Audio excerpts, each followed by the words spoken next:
The reason I moved to Kentucky was to take care of my mother. She had just been diagnosed with breast cancer, so I moved here to help support her. She passed shortly after I moved here. I was in a pretty deep depression when my mother passed, and so I decided to pick up running. I was out on my very second run I'd ever done. I was out running past this cornfield. About a half mile into my run, this really tiny kitten just comes wandering right out in front of me on the path. She was all by herself, a little shy, but she was friendly. But I could tell that she was very sick. Her eyes were really goopy. She kept sneezing. She kept pawing at her ears.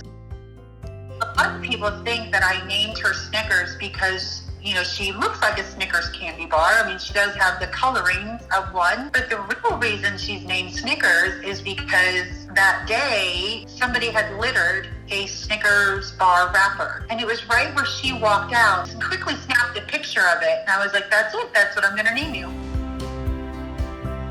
We went to my local vet. We treated her for a couple weeks, but she wasn't getting any better. In fact, she just kept getting worse.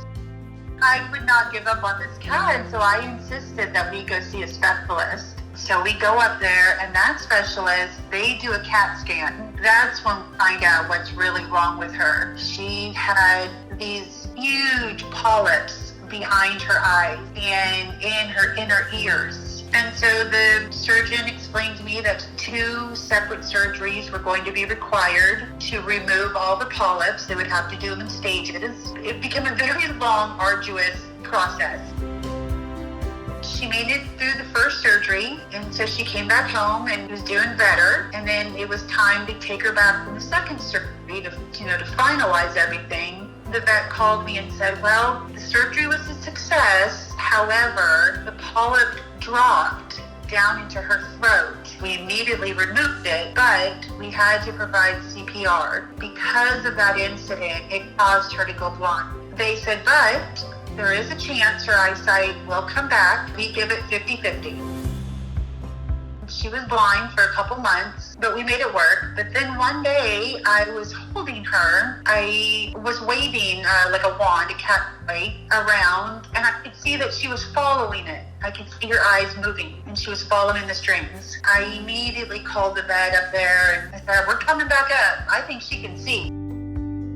They did an eye exam on her and came out into the waiting room and said, Snickers can see. She got her eyesight back.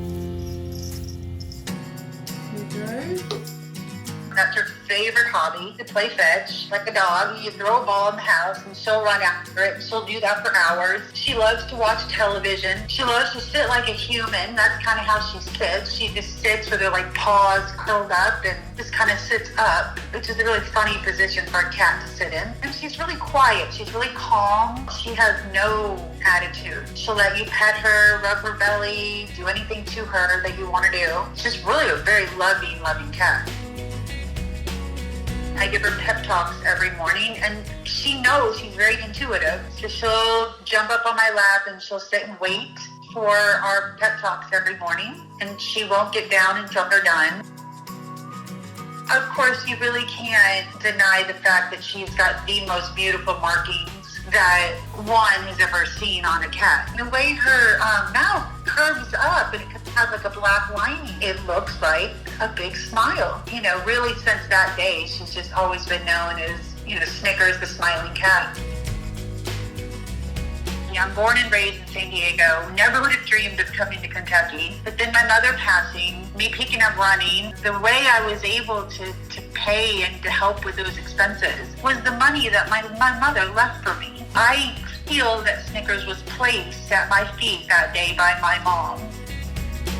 All I know is that fateful day I chose that path, and she walked right out in front of me.